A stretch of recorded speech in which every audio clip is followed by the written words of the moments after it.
At 13 years, German-born and raised Hardy Krüger became a member of the Hitlerjugend, Hitler Youth, as did all 13-year-old boys in Germany then.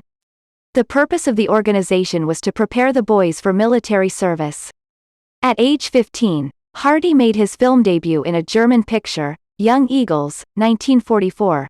But his acting career was interrupted when he was drafted into the German army in 1944 at age 16 and posted to an infantry regiment. Years later, Hardy related how he hated that Nazi uniform. During the filming of A Bridge Too Far, 1977, in which he portrayed a Nazi general, he wore a top coat over his SS uniform between takes so as not to remind myself of my childhood in Germany during WW2. It is said that during his war years, Hardy was captured and taken prisoner by U.S. forces but attempted to escape thrice, the third time successfully. After the war, Hardy returned to acting, and 8 years later was discovered by foreign film distributor J. Arthur Rank, which promptly cast him in 3 British pictures practically filmed back-to-back. The One That Got Away, 1957, Bachelor of Hearts, 1958, and Chance Meeting, 1959. In which he appeared simply as a foreigner and not a German, as was usually the case. Following the release of these films, Hardy's career took off.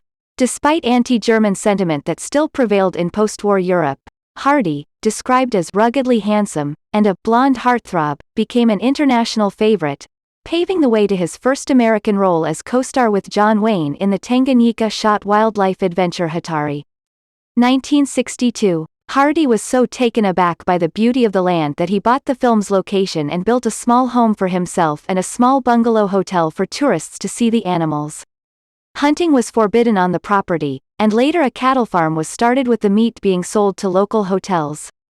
Hardy described his home there as a sort of African Walden where I can get away from the world from time to time.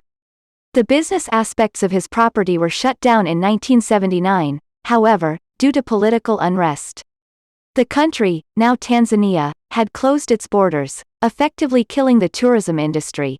Fluent in English, French and German, Hardy found himself in much demand by British, French, American and German producers and became more selective in his scripts.